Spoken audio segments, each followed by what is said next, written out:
大家好，我是胶东小王。今天呢，又发现了这台小贴额变频空调一个特殊的功能。本来是以为空调坏了，其实并不是。不知道广大网友有没有遇到过的？这个功能很特殊，现在给大家演示一下。这个空调现在已经正常开机，设定到制冷，效果特别好。转了几分钟以后啊，咱们现在给它关机，关机也挺正常的，室外机、压缩机立马就停了，外机风扇延迟一会儿再停，室内机风扇降为低速，一直在吹。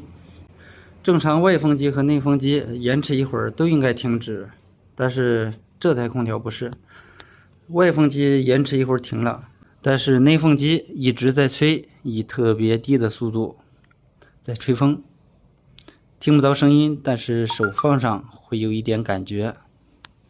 这点也比较正常，因为一般的空调吧会延迟个几分钟，所以这也没有什么的。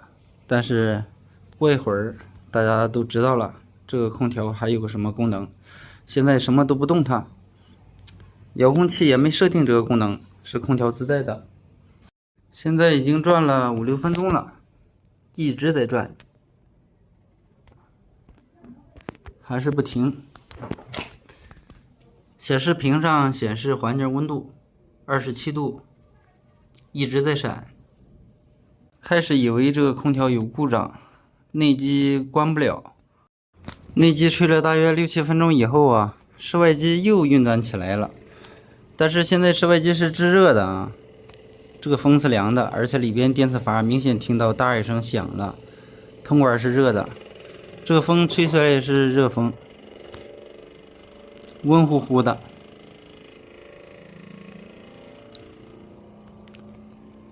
这个空调的功能啊就在这里，本来以为是空调电脑板坏了，其实不是。转一会儿大家就可以看到，一会儿室外机就会停的。现在室外机吹的风特别凉，是制冷的，里边是制热。这风有点烤手了。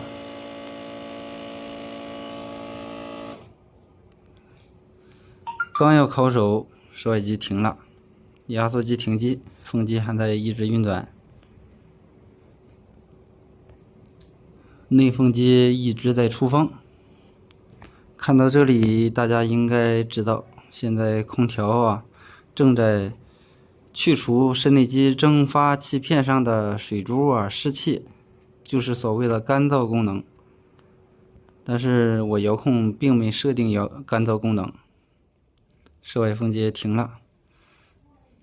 我觉得吧，这个功能有点鸡肋，每次关机啊得转老半天，然后室外机还要启动一下制热，把里边的水珠去除掉。厂家设计是比较好的，这样可能会保证啊里边蒸发器比较干燥，没有水珠。但是这样要浪费不少的电。又转了几分钟以后啊，现在百叶自动关上了，也不吹风了，显示屏也不亮了。现在真正的空调关机了。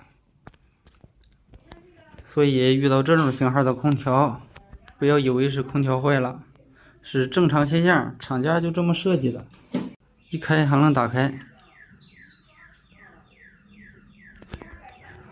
这个功能啊，我也是第一次遇到啊，因为小天鹅的空调在我们这儿本来就比较少见，应该它的电控系统和美的的应该都是一样的，但是美的的这种功能也比较少见，基本上关了以后不大一会儿内机就可以合上。不知道大家有没有遇到这种情况的？有遇到的可以在视频下方留言。好了，本期的视频就和大家分享到这里，喜欢的朋友请给一个1圈3连支持一下，咱们下期再见。